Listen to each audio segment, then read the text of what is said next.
There's no need to drive around South Florida wasting valuable time looking for a new or certified pre-owned Acura. Go to the #1 volume sales dealership in the Southeast United States. Craig Zinn's Acura of Pembroke Pines. Purchase with pace and space in a dealership tailored to your needs. From home buying to providing that personal touch. Contact the 2020 Satisfaction Award winner Craig Zinn's Acura of Pembroke Pines. 888-776-5123. That's 888-776-5123. Or visit them at 15601 Pines Boulevard in Pembroke Pines.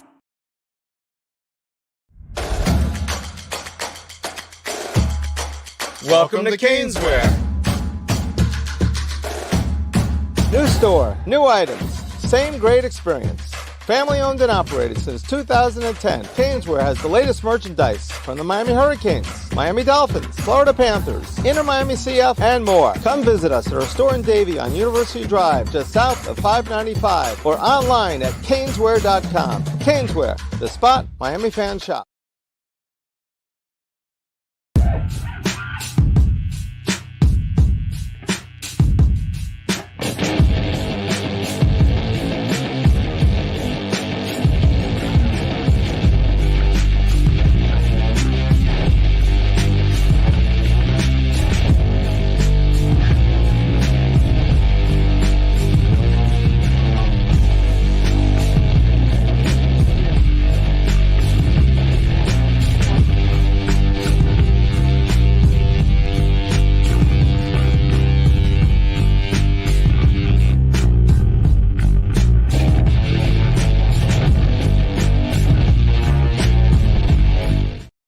We are live. It is the WWE Bad Blood reaction show.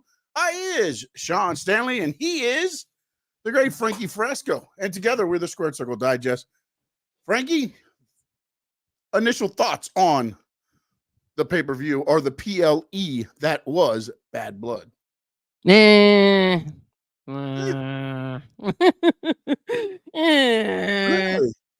I wasn't too happy. It was okay. It was okay.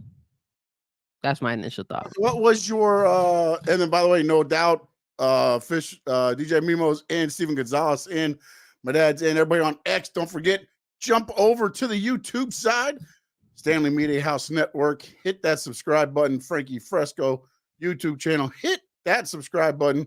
Both channels, please help and support. And by the way, after this, the Cow Bears crying show begins. It does not, sir. It does not. As a matter of fact, I just went on Instagram. That's why you see me looking down, is because I am posting something. So if you guys are following me on Instagram, do me a favor, go straight into my story and check it out. Again, on my Instagram is Fresco Music. So you will see exactly what I just put on my story in reference to the Canes and the Bears. I can't go. Hold on. Let me go to your story. Oh, what is happening here? What is happening? I think you will like it, sir. It's a very going live at 10:30. Yes, and you did the 8 Mile, huh? You did the 8 Mile thing. Yes, sir. 8 Mile. You know who it is. Cal's gonna be Eminem. UM is gonna be Papa Doc, and you know who's gonna win. I do. I do. And so do you. All right. So overall, I thought pay-per-view was pretty good. There were some spots. There was a little bit of clumsiness in some of the matches. Clumsiness. But overall, I thought the pay-per-view did what it needed. Again, it's not one of the big four pay-per-views. That's the thing. It's not one of their big four pay-per-views. It is to set up for down the line. That's what they did. And let's just start with the ending. The ending was the start of the Civil War. Okay, if you say so. How do I not say so? No. I agree. How do you not? Rock points to him. He does the symbol, like the acknowledge symbol, right? Mm-hmm. Then he does 2. Then he does 3 for the 3 in the ring, and then he does the cut across the throat. Did you see him? 3 guys in the ring. Did you see him go live on Instagram? I did not. I didn't have a chance to go on there. Yeah, so as soon as it was over, he went on Instagram Live and said that it was an electric moment for The Rock. The people went crazy. The final boss is here. What is the final boss gonna do next and stuff like that? But I thought he was gonna say something even more. He No, didn't you say can't. anything. Think about it. You've got 8 weeks. You've got 2 months before the pay-per-view Survivor Series. Survivor Series pay-per-view, I believe, is actually Thanksgiving weekend. You still have Crown Jewel in between all that. If you do all of that this early, you're giving it away way too early. Yes, but I guess it's because I was sold that The Rock was gonna be there. I thought he was gonna do more. I thought he was gonna get probably. I Exactly. thought he was gonna You get thought involved. because what? You thought just because he's there, he's going to run to the ring and rock bottom everybody and drop the people's elbow and do the eye. They don't do that, bro. It's not AEW. You're not getting that. Oh, for a minute there, the first match was definitely AEW, and that's why that was the best match of the night. Oh boy. Ay, vey. That's all I gotta say. Live, it was the best match tonight. Was the Hell in a Cell. So let me ask you in the chat, Steven Gonzalez more than likely anything. And I'm not gonna say the pay-per-view was like A+ or anything like that. No, but it was a good pay-per-view. And the fact again that you said, The Rock showed up for no reason. What do you want him to do though? Like, I don't get what, because he didn't go to the ring and do what we wanted to do. Now we poo-poo on it. Okay. So that's the stuff. This is what happens every time. It goes back to many moons ago. It was a Christmas holiday show in Madison Square Garden. Brock Lesnar's booked, and they said a special guest not even a special guest, a special opponent will show up at the MSG event to take on Brock Lesnar. Everybody automatically assumed, they're going to show this on Peacock. It's got to be Roman. Austin Theory was the opponent. Everybody poo-pooed all over it. You got to poo-poo on stupid things like that. They never said Brock Lesnar was facing Roman Reigns. That's what everybody thought. No, but this is the thing, Sean. It felt like they were trying too hard. You understand me? So trying too hard, but you're saying they didn't do enough. No. Listen to me. I'm not saying that he had to get involved. He had to do anything. What I would have loved for them to have done, especially since they were delaying it like crazy, I was like, come on, just get with it. You know The Rock is going to show up. Just show us The Rock already. Here is the thing where I think WWE kind of could have done a little bit more. He could have gone ahead and came out, and they were gonna give him the mic to speak, and then all of a sudden, behind The Rock, here comes Paul Heyman, and he does not let The Rock speak, and the crowd would go wild, because now you would go ahead and say, "Holy crap, Paul Heyman has chosen The Rock over Roman Reigns." Or what does this mean? Because The Rock did that 1, 2, 3, and then going down, but you bring some intrigue because now you got Paul Heyman and you're like, holy snap, did he just betrayed Roman Reigns? And then you could go and be like, Roman Reigns could be like looking dumbfounded, like, what's going on here? Like, I didn't expect this. That would have been, bam, a way to end it. Him just going 1, 2, 3, and then that, and then walking out. Okay, whatever. I just needed a little bit more, and that doesn't mean that he had to interfere in the match or anything like that. You do understand things that happened in that match, right? Yes. What did you get from that match? Go ahead. Well, I got a match that the bloodline is obviously trash because they keep getting beat left and right. Obviously, Roman, the whole situation where Jimmy came back, Jimmy goes and tells Roman, "Hey, come on, man, come on." And then Roman was saying, "No, one more time. It was only one time. And then he went ahead and he said, "No, man, you're the tribal chief. We got it, this and all that stuff." So it pretty much started, the development for Survivor Series War Games, because it's probably gonna now be Jimmy, Roman, Cody. They might add somebody else in that mix. And then obviously with the bloodline, but the bloodline kind of took a hit, man. And if you looked at the bloodline, they were like backing out. They were like all scared and freaked out what was going on. So it kind of like left you like, another hit for the bloodline.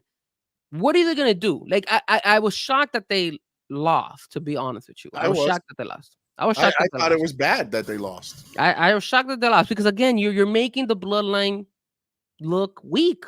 And they've lost every single time. The whole thing is you have the tribal chief, which is Solo Sikoa, who can't win a match to save his life. I mean, got pinned. Times the guy he gets pinned every time because they want Jiga Fatu to stay strong. So that's the whole thing. But then you make this again. I feel like at some point it's going to be, how can you be the tribal chief? You can't win a match. Like at some point, this has got to become part of the storyline. You can't win. How are you the tribal chief? You can't win. Roman was the tribal chief and he won for 1,204 years. And you are tribal chief. You can't win a damn match. Like at some point, I feel like that's going to become a topic. But here's what I was going to say on the whole thing is, like, if they did do that finish that you just said, okay, now think about this. One, they're already trying to keep the Cody Roman banter under control. Because Roman was already outweighing Cody, who is the babyface champion in that match. Anybody that watched it knows it was pro Roman, not Cody. They were not. Can you deny them being pro Roman? Because no, but I'm saying, but again, I'm going back to the whole thing of, let's just keep throwing things out there. So one, they're trying to control that. Jimmy's coming out in the end. So now you have that too. Then you have The Rock coming out too as well. That's three things you're trying to control. But now you want to add in Paul Heyman just to give another oh shit moment. Okay, I'll tell you. I don't think that. Look, I said it before. Is if you could have maybe, the only thing that could have maybe been better was that Rock came out and saved Solo's side of the bloodline. But then I don't know how you do that because you would have to get physical. And you don't need The Rock to get physical 2 months before Survivor Series War Games. This is the thing. By bringing out Paul Heyman and kind of selling it to the fans that he is now with The Rock. Again, the reason we were so hyped about this pay-per-view was because there were so many angles they can turn here. You don't know what could have happened now moving forward if Paul Heyman would have came and said, "Oh my God, he's with The Rock." You don't know how Solo and the bloodline is going to react. Show up on SmackDown or something, and they do the same thing, but at SmackDown.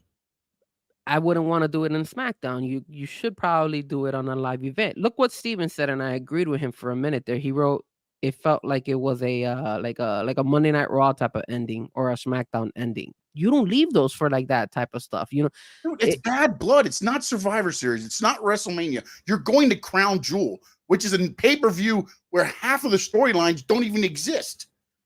Think about this. You're going to Crown Jewel. You're ending this pay-per-view with Paul Heyman coming out to, in 3 weeks, go to Crown Jewel where Roman and none of them are even on the show. That's the reason why you could bring in Paul Heyman, because Paul Heyman can be on the show and he would be a controversy throughout. You don't need The Rock to be wrestling. What controversy are you creating at Crown Jewel? The main event is going to be the Crown Jewel Championship. That Crown Jewel Gunther against Cody right now. That Crown Jewel Championship was I thought they were trying to sell that too hard, and I think it's nice, but it didn't even get a pop, to be real honest with you. It was okay. It's because the Saudis give $2 billion, so they pick what's going to happen.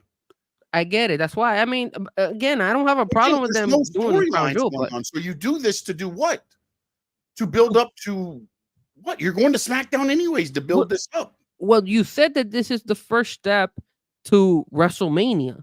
So now you have so much you could build on moving from today all the way to WrestleMania. Yes, you still have Paul Heyman in the back that hasn't even been used yet. But Paul Heyman, now you could keep him out until after Survivor Series. If you wanted. Maybe you bring Paul Heyman in Survivor Series then. I like I said, man, I thought it was a decent show. It just felt like they took too long to get The Rock out there. This whole like staring left and right, and I don't know, man. It seemed a little bit cuckoo at the end.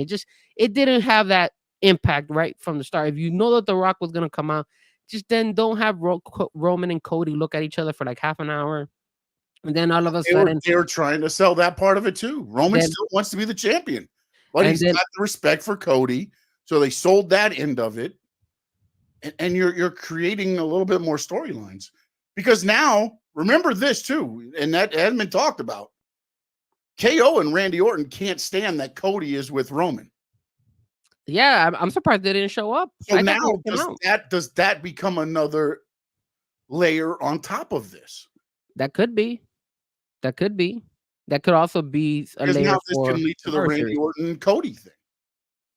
Yeah, where now you have the bloodline taking care of their stuff, and then Cody can be pushed aside to go to Randy. I just feel like I said, I'm look, if you don't want to bring up Paul Heyman, that's fine. I would have preferred for him to come out, but it's fine. You're not gonna take him out. But I just felt like they were taking too long to eventually let the final boss come out. That's just what I felt. That's why I felt like instead of being an amazing ending, it kind of dragged on, and then all of a sudden, like even the crowd kind of reacted kind of weird. They're like, yeah, they went wow when The Rock came out, but then all of a sudden when he went 1, 2, 3, and then he did the thing, and then he walked out, the crowd was like, that's it, that's all you did. Like, it's kind of weird, it was kind of awkward. And like you said, there was some awkward stuff that happened in this pay-per-view. Yeah, but you leave them wanting more. Yeah, you left them. Well, not necessarily, because all of a sudden now The Rock goes live on Instagram and starts talking. So, like, if you're like, and he didn't even say anything out there. He was just saying, "Oh, when the final." What did he say on Instagram though? With what you told me, he didn't really say much more on it. No, he didn't say anything. All he just said that is just he was there. Then he started playing music while he was on live. It was just dumb. I don't know. Like I said, man, it was a okay ending to a good show. It wasn't. I'm not gonna say it was like an A+ show. It was a good ending for a decent pay-per-view. I'm not disappointed. I just wanted I thought the ending could have been better for that matchup. Yeah, but I just feel like everybody wants The Rock to come out and get physical. No, it doesn't need to happen. But again, where you don't make that assumption about me, because I'm not everyone. I just told you what I would have done differently, which I would have brought in Paul Heyman. You had Jimmy return. You had The Rock return. You want Paul Heyman to return. You've just brought everybody back from the Bloodline story in one pay-per-view. Perfect. Because you're not going to get The Rock anymore. The Rock doesn't show up anymore until WrestleMania. That's the way I would work it. When it comes to Paul Heyman, you leave people intrigued. To WrestleMania. The Rock has to show up to be a part of the Team Survivor Series, because the bloodline that's there now is not it, bro. Are they like the Miami Dolphins? They're just not it? They're worse than the Miami Dolphins. They're the freaking Florida Gators. Oh, how dare! Don't come with the disrespect. The Florida Gators are actually whooping that UCF ass. Okay? Oh, I hope so. Good. So don't come and tell me that, because we can't. The Dolphins can't even. They're playing the former one-time national champions, UCF. One time national. We're whooping their asses 24-6. Get it right, sir. Right. We're not the Dolphins. Good job. At least you guys can whoop somebody's ass. Oh, don't worry. Cal's gonna be whooping some ass later tonight. Can't wait. Sure. In about 25 minutes. The crying starts in about 45 minutes now? At 10:30, I'm out, sir. At 10:30, I'm out. I gotta go. I'll be done by 10:30 because let's see what else we got. Let's see. Damn, that hurt me. What did I do? Yeah, he's taking shots at the Florida Gators. How dare he? Gonzalez the Gator too? I'm assuming. No wonder you guys agree with so much stupid shit. What are you talking about? And then No Doubt says Crown Jewel will grow with time. It will. But did you see a pop on the crowd? The crowd also wasn't too. Well, because they don't do. That's the thing. Oh, okay. He said no, I'm a Kane. Okay, damn. Shoo. What to say? Damn. There was a lot of things in this pay-per-view that left you like wondering. Like I thought it was gonna be better. Like okay, the whole You're crown jewel thinking thing. they're You're gonna gonna end everything, and it's hold not, on, bro. hold on a second. You got Triple H trying to be like AEW, all of a sudden bringing in another title for crown jewel. So there's one thing there. They're not Then bringing. That's because the Saudis won a championship. that's why. So they brought an AEW type of Dude, vibe. if you pay $2 billion, I'm gonna get you. You listen. You make me a Gators championship in gold and pay me $2 billion. I'll even wear it on my shoulder for 26 seconds. Wow, you're not a true Kane fan, sir. You're not a true Kane. How dare you disrespect the University of Miami? $2 billion. How dare you put on a title $2 billion of the Florida Gators on? Yes, Sean is a Gator. Sean is a Gator. Sean is a Gator. Yes. For $2 billion, I'll be a Gator for 26 seconds. Go with me, Sean. Orange. Who? Orange. Who? Blue. Orange. Blue. Yes, sir. No doubt says I'll do so many things for $2 billion. Nobody is safe.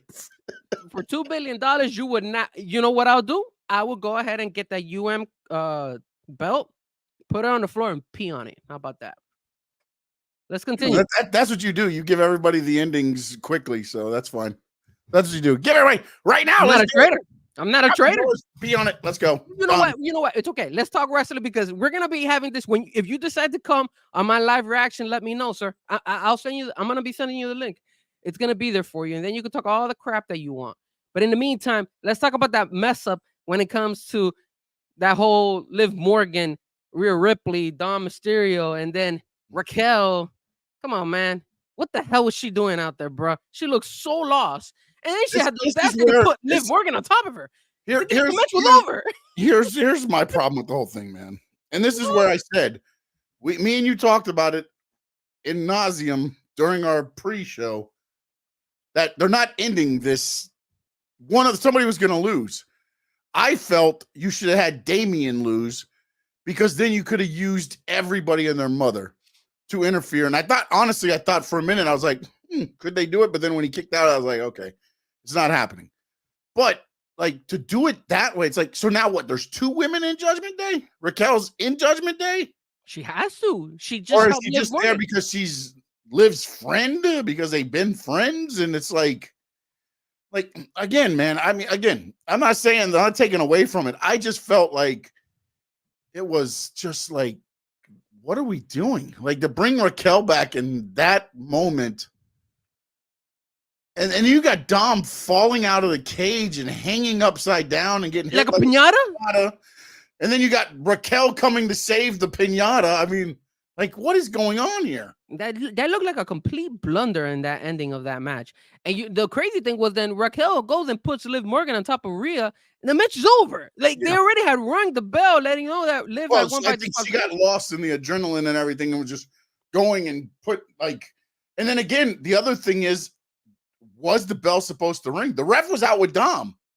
Yeah, I saw that, man. The ref was out with Dom, but again, Raquel did hit Rhea when she was hitting him with the stick, and the ref was out there at that time. Did the ref call for the bell? Then, but it just felt like it took a little bit before, because Raquel's already back in the ring. Then the bell rings. Then she does the finisher and then puts Liv on top. And then it was like, you see her say something too, like what the, and then she pulls off Liv and puts her at her feet. So, like, I don't know what that finish was supposed to be. It was even even the people booed. Of course they did, because the people were like, what the hell's going on here? Not only that, but you got Raquel Rodriguez. And again, I love her to death. I think, good, but like, that's where you throw her into? Like, you didn't even get a pop from the crowd. The crowd. No, because everybody forgot about her. She's been gone for almost a year because of the illness that she had, the skin stuff. Yeah. But I mean, like, that's how you bring her back in. Like, it's like nobody knew what the hell was going on. It wasn't in the ring. It was outside the ring. You've got people trying to stop Rhea from attacking Dom, and then all of a sudden there's somebody else hitting Rhea from behind. You're like, what the hell is going on? See, now that her coming out, that should be something that should be done on SmackDown or on Raw, not on a live pay-per-view. Come on, man. That was terrible. I was They like, painted themselves in the corner by having Damian beat Finn.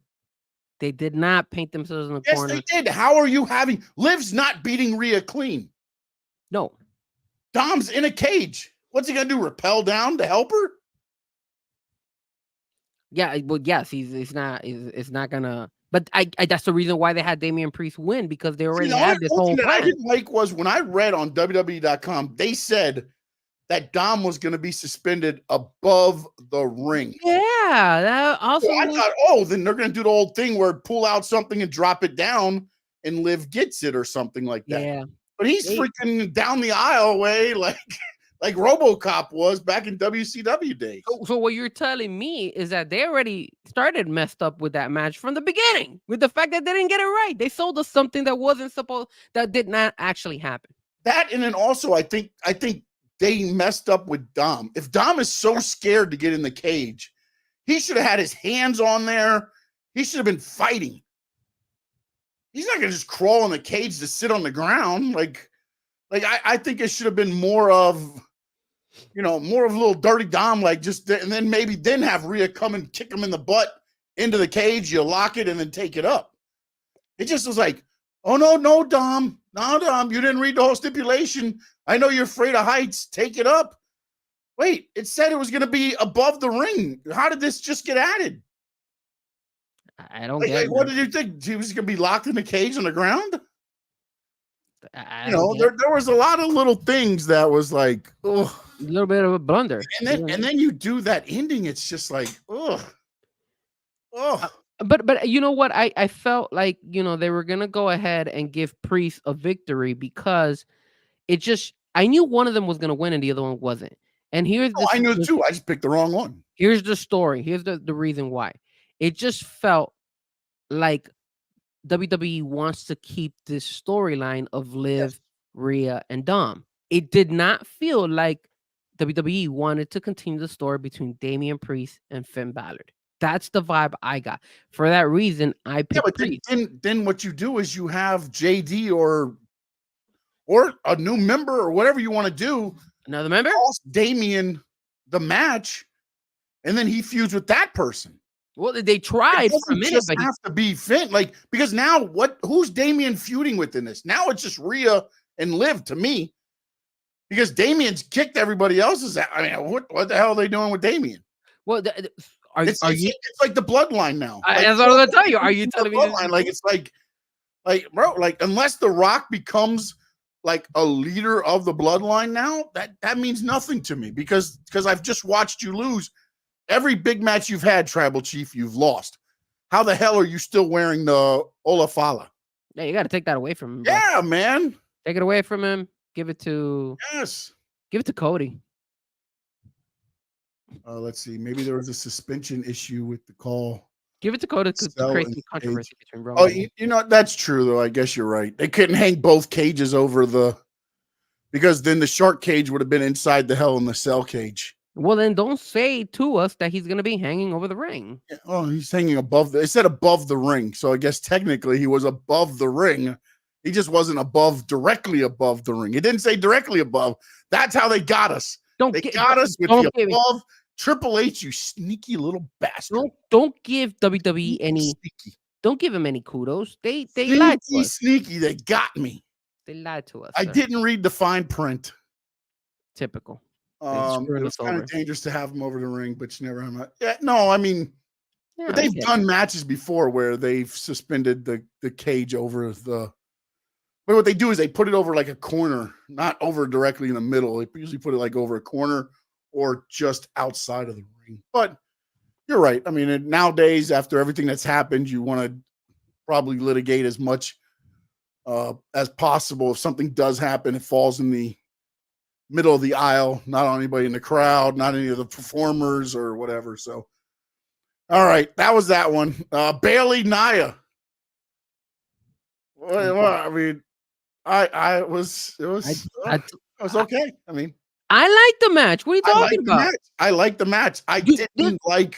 This was the second best match of the night. I did not like the you know what? I guess I did have a problem with most of the endings. No, just the fact that like at the Sponges end, everywhere. no, but at the end, like, and I mean, like maybe not the finish, like the pinfall, but maybe what happened after it as well. Like for instance, Tiffany just sitting on the ground and Nia walking to the back. Like I just felt like She's giving her that tough love. She almost cashed the Money in the Bank on her again. What do you expect Nia to do? Get her up and be like, no, come with me? No. no, but that's where Look at I that think tough Tiffany love. should be chasing after her like the little puppy. Like I wasn't gonna cash it in. I wasn't gonna cash it in. I wasn't gonna cash it in. Or whatever. Just something more than just you have her sitting on one area, you got Bailey getting up in the ring, and then you got Nia just storming off to the back. Here's the thing. Like, Tiffany, by not chasing Nia and trying to go ahead and be like, I wasn't gonna cash in, I wasn't gonna cash in. Maybe she's finally growing a pair, and now she's realizing, yo, I don't have to chase you. I don't have to do that. You're not the person. I don't have to be. I'm not your second. You're not one, and I'm. You're not my Ricky Bobby and so the, it's 1A, 1B, not 1 and 2. yeah. So I think that's what they were trying to sell. Like, you know how in Ricky Bobby you have Ricky Bobby and then his friend, and they If were not just first, shake you're and bake. last. They used to have shake and bake. Yeah. Shake. So, and so break. this ain't shake and bake. You understand me? I think she's starting to grow out of it and be like, okay, you know what? Maybe I have to make a tough decision and have to cash it in. So I didn't mind that ending. I didn't mind that ending. I thought, like I told you, it was my second favorite match. I think. No, the match overall was good. I just didn't like how everything kind of willowed out at the end as far as Ooh, Willow. Oh, I like that. Willow Nightingale. Exactly. I love those AEW references. I try. All right. We got Damian and Finn. I like the match. It wasn't the ending I wanted to have, but it was a bit boring. Let's give it real. well, I mean, yeah, but it's what are you gonna do with them two? That's what they do. That's their styles. It's kind of Finn's a high flyer that's not a high flyer. Mhm. He does his moves. He's got his move set, and Damian is a ground and pound guy. Hold on, before you continue, Steven Gonzalez, is it me or is Nia just very big and slow? She's a big girl, but she has that strength. When she literally jumped out and sat on her move and all that stuff. I mean, how can you get up from that? That's rough, bro. Gotta give it props for her for that. And then also, it's a thing about its footing, man. It's knowing to keep your feet, at a certain spot, because when you get them too close, if you get off balance, then you become wobbly. You become there's a lot to it, man. And the bigger you are, the more you have to worry about the balance, because not only injuring yourself, but if you fall clumsily, you injure others. And she, unfortunately, a while ago had that moniker. Yeah, she that did. she injured people and this and that. So sometimes I think the slowness might come from just the fact that she's trying to make sure that, and again, to me, the bigger, wrestlers to me should be more about, when I slam you, I'm slamming you through the mat. It means something. I shouldn't be picking you back up. It should be a move and showing it. Like, I can't stand when a big guy hits a clothesline and then picks him back up and body slams him. You know what? You just nailed him with a clothesline. Let him sell the clothesline.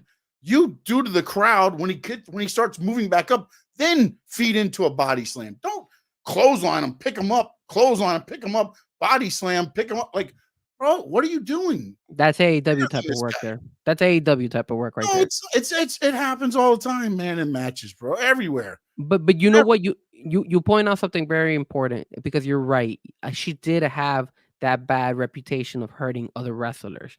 So that is one thing she's definitely cleaned up, because nobody's complaining anymore about her hurting anybody. So good point right there. I had forgotten that she did have kind of that stigma on her for a while. So, but back to the Priest and Finn Balor, it was an okay match. I wasn't too sold on it. I mean, I didn't think it was gonna be like this big thing. That's why I was like, I felt like, if anything, to make it have meaning, it needed the title. Good point. Yeah. Because I just like what are they fighting for at this point? What? Again, they're pushing Damian that. Priest is not in Judgment Day, so it's not like he's fighting for control of Judgment Day. It's two guys fighting at this point. Yeah. And it 100%. just doesn't have the same Doesn't have the same grudge pop. match, and they do all that stuff. And again, maybe if they would have done it the last pay-per-view, it would have been better. Because I felt like we've seen this for so long that the anticipation of them finally it wasn't going to live up to it. Or maybe if they would have been like building up some controversy between the rest of the Judgment Day, where they don't know if they should side with Finn or maybe jump with. Oh yeah, that's what I said. Priest. Once they said that the Judgment Day disbanded at that time, you took everything away from this match. Yeah, there was nothing to it. It's Finn versus Damian. There's no, unless you made this like a freaking street fight or something. There was nothing that was going to make this match stand out because neither of their styles are that way. They're good. They're good performers. They tell a good story in the ring, but the problem is there was just nothing on the line other than Damian wins or Finn wins. And you know what? I know there was a lot of more gimmicks in this match, obviously in the paper because we already had Hell in the Cell and then we had the Dom cage. But you're right. If they would have had like a street fight and maybe you would have had maybe JD McDonough or Carlitos accidentally hit Finn Balor, now you start bringing in controversy. Then you'll be more intrigued in that match. So it just felt like it was just a match now. Whereas if you would have done it maybe last pay-per-view, maybe still the freshness would have been like, okay, it's a good fight, but you didn't. I think it was pay-per-view too late. Then we had the best match of the night, first match, which was Hell in a Cell. CM Punk against Drew McIntyre. Sir, I was happy, man. I was, dude. The match delivered. What a match! Both guys went in all out. A lot of people were criticizing CM Punk, saying that he still can't hang. Man, he delivered, dude. He can still hang, dude. Dude, you can hang, man. That's not even his style of match. But I thought, and the thing is, though, I thought he just told a great story. And it's hard because in the Hell in a Cell, you're trying to do stuff, but all the stuff made, even using the wrench to break out of holds, like little things like that to me means something because like a lot of times you get in the plunder matches, it's just like, hey, let's see who can take the best bump or the biggest bump. And it was to me a great match, man. I thought it was a great match to start off the show. You had the blood flowing. You had Drew looked like he gushed a vein or something. It was like water coming down his face. You had CM Punk. That spot looked a little rough that he took into the cage with the camera right there. Like when Drew launched him, it like just, I don't know, it just looked odd. But obviously, did you see when he slammed him against the stairs, the metal stairs? That was rough too. I was like, damn, he's taking those bumps. Well, even Drew, when Drew did his move, he came down on the middle of his back on that stuff. I was like, yes, these guys were taking, like, dude. That was the best match. But again, this was the blow off to the feud, and the thing that I loved, and I thought they took a little bit too long on the ending as well on this as well. But I love the fact that you had CM Punk selling like the oxygen, the different things like that. Yeah. But I love the fact that they showed Drew and he had tears in his eyes, man. Yep. Like, damn it, I didn't get it done. Like it meant something. You know what I'm saying? Like that was to me was pretty cool to see because now where does it go? I mean, again, I don't know what they're going to do from here. I'll tell you now, when I saw them show Goldberg at the beginning, I was like, son of a bitch. Oh, man. Yeah. No. I know. You were upset because we both wanted him to go to AEW. But the situation... I wanted Gilbert at AEW. We both wanted him in AEW. Come on, sir. No, that says the blood looked ridiculous, but then CM face injury disappeared. Well, that's what happens when you wrestle for. That match went. I started from the time the bell rang to the time the bell rang again. It was 35 minutes of action. Yeah, bro. Man, those guys. So, like, I mean, unfortunately, if you're bleeding for 20 minutes, you probably got an issue. What do you think about Especially when you're not cutting that deep, but What do you think about Goldberg and the whole Gunter thing that they had, bro? oh god, I let me tell you something, brother. I'm just over Goldberg, brother. I really I was like, this is Triple H's breaking kicks. In case of emergency, I break out Goldberg. I'm not doing Lesnar, but I'll bring in Goldberg. Hey, could have been worse. Could have been right back. Goldberg is in Atlanta. You know, I mean, again, when you looked at everybody that was there, there was DDP, who's in Atlanta. The Steiners are in Atlanta. Arn Anderson, Tully Blanchard are like Atlanta, North Carolina, like, you know, like that area there. Mickey James is married to Nick Aldis. You know what I'm saying? Like when they showed the people that were there, it was just like, oh, okay. Jacqueline was just given a Legends contract. Lillian Garcia was just given a Legends deal. So it's just, you know. Jacqueline didn't get a pop. No, but again, I think a lot of people don't realize what she was and what she did, man. I don't think she never, to me, she was underrated when she was performing. She was. Because she was one of the ones that just made the women's, you know, in an era where it was TNA and bra and panties, she was a legit wrestler. And you had legit wrestlers. Ivory was another one. You know, you had those there, but unfortunately they were in that time frame where it was bra and panty matches. And I remember the story where Michelle McCool, who's married to The Undertaker, told a story where her and Lisa Marie Verone or Victoria, or what was she in TNA? I forgot what she was there, but told the story where they made them go back out and redo the match because their punches looked better than some of the guys' matches. So they made them go out there and take the punches out. They redid the match the same night. They did the show. They made them go back out, change into different, and sent them back out to do the same match, but no punches were allowed because their punches looked better than the guys. Yep. Because the girls weren't supposed to be what they were, and they never allowed them to be. And that was unfortunately the era that, you know, Jacqueline came up in. Unfortunately, you had ECW come along, which really allowed maybe a little bit too much, maybe a little bit extreme too, but they allowed the women to actually wrestle, and then it started becoming into what it is today. So, Yep. So that was the pay-per-view. No doubt, Steven Gonzalez, my dad, appreciate everybody that was in on the chat. Mimo, Josh. Josh was there too, yes. Josh was there. And everybody who commented. Everybody that commented in, and then also watching us on X. Don't forget, please go to the YouTube channel, Stanley Media House Network. Hit the subscribe button. Also go to the Frankie Fresco. Hit the subscribe button. You can follow me at Stanley Media 11 on X, Stanley Media House on IG and Threads. Frankie Fresco, let them know where they can get you. Hey, Fresco Music, I'll be on right now. I had to change. I changed the time. I had start time at 10:25, so I pushed it to 10:35. I'm heading over there right now. So if you guys are watching live right now, the post of the Bad Blood, tune into, and you guys either are Canes fans or Cal fans or just college football fans, jump onto my channel, the Fresco Music channel, Frankie Fresco channel. I'm gonna go ahead and be streaming my live reaction to Miami. Hopefully we get this dub, and I don't mean about Miami. I'm talking about Cal, baby. I'm not from California, but I was there a couple months ago, so I'm gonna be rooting for Cal. Don't forget to hit the like. Don't forget to hit that subscribe. You know what the U's gonna say to the Cal Bears? What?